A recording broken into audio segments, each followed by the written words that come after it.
दोस्तों, क्या आपने अभी तक वह खबर नहीं सुनी?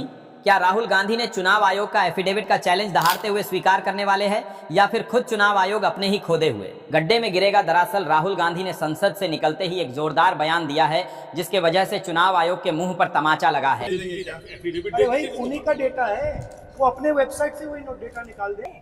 दोस्तों, यह खबर सुनकर आपकी आंखें लाल हो गई होंगी और दिल में भी गुस्सा आ गया होगा, है ना? तो चलिए पूरी खबर को शुरू से लेकर अंत तक ऐसे अंदाज में देखते हैं जिससे आप वीडियो में बने रहेंगे। और हाँ, वीडियो को सीधा सीधा चैलेंज किया आप राहुल गांधी स्वीकार करेंगे।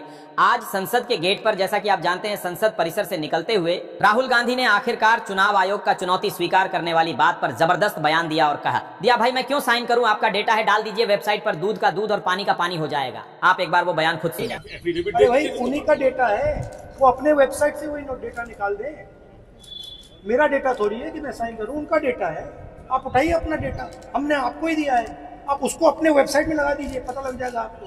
मतलब डिस्ट्रैक्ट, या फिर ये कह लें कि गोदी मीडिया की उस दलील की भी धज्जियां उड़ा दी जिसको लेकर पिछले 2 दिन से गोदी मीडिया बैठी हुई थी। कल जबरदस्त तरीके से विरोध किया गया। आप जानते हैं, आप लोगों ने वो सारी तमाम वीडियोस देखी हैं। और कल सुबह 11:30 बजे से ये मार्च शुरू हो गया और उसके बाद सभी इंडिया गठबंधन के सांसदों को थाने ले जाया गया। फिर उसके कुछ देर बाद सब बाहर निकले, फिर वापस संसद आए, संसद में अपनी मौजूदगी दर्ज करवाई और उसके बाद संसद जब स्थगित हो गई तो बाहर निकले। और जब बाहर निकले तो राहुल गांधी मीडिया से एकदम बिफर गए, मीडिया से। क्योंकि जब राहुल गांधी एसआईआर की बात करते, जब चुनाव आयोग पर आरोप लगाते या फिर अपनी कथित तौर पर जो धांधली की बात वो कर रहे हैं उसकी बात करते, मीडिया वाले बार बार उनके मुंह में माइक सटाकर फिर बोलते कि आप साइन कब करेंगे, आप साइन कब करेंगे, आप हलफनामे में दस्तखत कब करेंगे। तो आज मीडिया और चुनाव आयोग के इस दावे की भी, या फिर ये कह लें कि इस चैलेंज की भी धज्जियां उड़ा दी राहुल गांधी ने, कहते हुए अब चुनाव आयोग यह बताए कि वो अपना डेटा क्यों छुपा रहा है। दोस्तों, राहुल गांधी मीडिया से बात कर रहे थे और मीडिया से बात करते हुए जो बात उन्होंने कही उसका छोटा सा भाग में आपको यह सच्चाई पता चल गई है।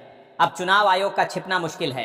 ये चुनाव आयोग का डाटा है, ये मेरा डाटा नहीं है। चुनाव आयोग डाटा उठाए और उसे अपनी वेबसाइट पर डाले, फिर उसे खुद पता चल जाएगा। यह सब सिर्फ मुद्दे से भटकाने के लिए है। यह सिर्फ बेंगलुरु में नहीं हुआ है, बल्कि कई कॉन्स्टिट्यूएंसीज में हुआ है। चुनाव आयोग जानता है जो डाटा वो छुपाने की कोशिश कर रहा है वो फटेगा। राहुल गांधी ने साफ कह दिया है कि चुनाव आयोग समझ ले कि वो जो डाटा छुपा रहा है वो छुपने वाला नहीं है, वो फटेगा। जो उसको अभी वो कंट्रोल करने की कोशिश कर रहा है, छुपाने की कोशिश कर रहा है, उसको निकाल देंगे, ठीक है, वो फटेगा। उसी का विश्लेषण किया है, तो मैं क्यों डरूं? अब आखिर में गोदी मीडिया क्या करेगा? गोदी मीडिया के पास अभी तक सिर्फ सरकार को बचाव करने की जिम्मेदारी थी, लेकिन अब गोदी मीडिया ने चुनाव आयोग के प्रवक्ता के तौर पर भी काम करना शुरू कर दिया है। तो अब तो गोदी मीडिया के हाथ से ये विकेट भी चला गया। अब तो कम से कम मीडिया बताए। ये हर कोई देखना चाहता है कि ये मीडिया वाले जो अखिलेश यादव के मुंह में माइक सटाते हैं कि अब आप क्या करेंगे, अब आप क्या करेंगे एसआईआर के मुद्दे पर, या आप राहुल गांधी के मुंह में माइक चिपकाते हैं कि बताइए चुनाव आयोग आपसे हलफनामा साइन करने के लिए कह रहा है। इनमें से किसी एक की हिम्मत हुई कि वो ज्ञानेश का क्यों नहीं दिखा रहे? आपने बिहार में 1 अगस्त को जो वोटर लिस्ट प्रसारित की उसका तरीका क्यों बदल दिया? आप चुनाव आयोग के इतने बड़े अधिकारी होने के बाद भी एसआईआर करने से पहले प्रेस कॉन्फ्रेंस क्यों नहीं की? एसआईआर करने के बाद प्रेस कॉन्फ्रेंस क्यों नहीं की? सुप्रीम कोर्ट तक मामला चला गया, तब तक आपने प्रेस कॉन्फ्रेंस क्यों नहीं की? आखिर चुनाव आयोग अपना डाटा क्यों छुपा रहा है? चुनाव आयोग अपने ही डाटा पर की हुई जांच पर हलफनामा क्यों मांग रहा है? तो चुनाव आयोग कब बताएगा कि वो पूरा डाटा देगा? आखिर देश की संपत्ति जो वोटर लिस्ट है या फिर होनी चाहिए, उस वोटर लिस्ट को ऐसे कैसे छुपा रहा है चुनाव आयोग? ऐसा कौन सी गुप्त जानकारी के जिसे दिखाने से चुनाव आयोग से पूछे जाने चाहिए, लेकिन सवाल पूछे कौन? देश की हर समस्या के लिए तो पिछले 11 सालों से विपक्ष से इस्तीफा मांगा जा रहा है, लेकिन आज विपक्ष जो एकजुटता दिखाई संसद के अंदर कि यह मामला अब किसी भी हाल में कोई भी पार्टी छोड़ने को तैयार नहीं है, इसीलिए दिन में प्रोटेस्ट हुआ और राहुल गांधी ने चुनाव आयोग का हलफनामा चैलेंज था। और रात में होने वाली है 200 सांसदों की एक मीटिंग। आज एक बहुत ही महत्वपूर्ण मीटिंग हो सकती है। कांग्रेस के राष्ट्रीय अध्यक्ष और राज्यसभा के एलओपी मल्लिकार्जुन खड़गे ने आज 200 सांसदों का एक डिनर बुलाया है। यह डिनर शाम को जब मल्लिकार्जुन खड़गे के दफ्तर में कांग्रेस के पदाधिकारियों की मीटिंग होगी उसके बाद रखा गया है। मतलब पहले कांग्रेस पार्टी के पदाधिकारियों के साथ खड़गे मीटिंग करेंगे, उसके बाद खड़गे रात को इंडिया गठबंधन के सांसदों के साथ एक बहुत इंपॉर्टेंट मीटिंग करने वाले हैं। अब यह मीटिंग का प्रारूप क्या है दोस्तों? इस मीटिंग में बहुत सी चीजें डिस्कस होने वाली हैं।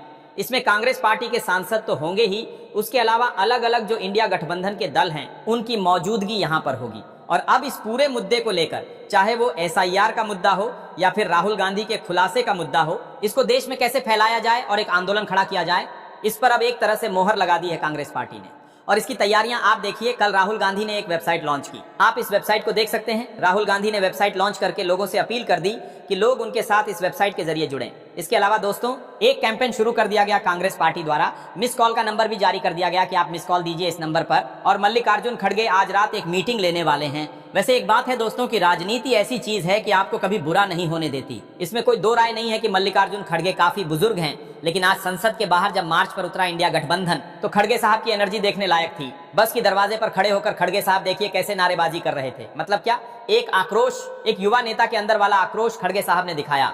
उसके बाद खड़गे साहब सड़क पर बैठ गए। जब पुलिस ने आगे नहीं जाने दिया तो खड़गे साहब और शरद पवार सड़क पर बैठ गए।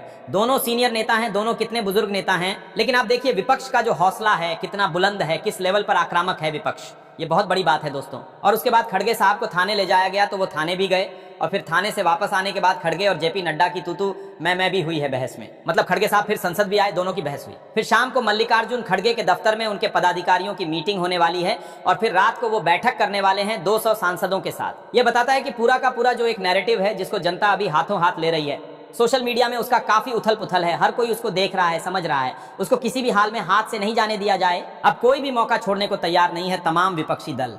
और इस मुद्दे पर जब जब वह चुनाव आयोग से सवाल पूछेंगे, सवालों के घेरे में बीजेपी तो आएगी ही, क्योंकि तमाम दल तो यही कह रहे हैं कि यह तो वोट की चोरी जो चल रही है यह बीजेपी के कहने पर चल रही है, बीजेपी को फायदा पहुंचाने के लिए चल रही है। और इसमें जिस एक शख्स का पॉलिटिकल सबसे ज्यादा नुकसान है, जब से राहुल गांधी ने खुलासा किया है तब से वो एकमात्र शख्स है दोस्तों, नरेंद्र मोदी। नरेंद्र मोदी की व्यक्तिगत छवि, व्यक्तिगत राजनीतिक छवि को इससे बहुत सख्त चोट लगेगी, क्योंकि उनके अपने सपोर्टर भी सोचने लगेंगे कि क्या इस लेवल पर धांधली हो सकती है, क्या वाकई में मोदी की जीत इतनी ही बड़ी थी जितनी बताई गई थी। कहीं ऐसा तो नहीं कि वाकई में उन 25 सीटों का भी लेखा जोखा राहुल गांधी आगे रख देंगे, तो फिर मोदी की जीत का मायना क्या रह जाएगा। जाहिर तौर पर ये चुनौतियां हैं जिससे डील करना है सत्ता को, लेकिन ये आप इंडिया गठबंधन पर भी है कि वो इस मामले को आगे कैसे ले जाता है।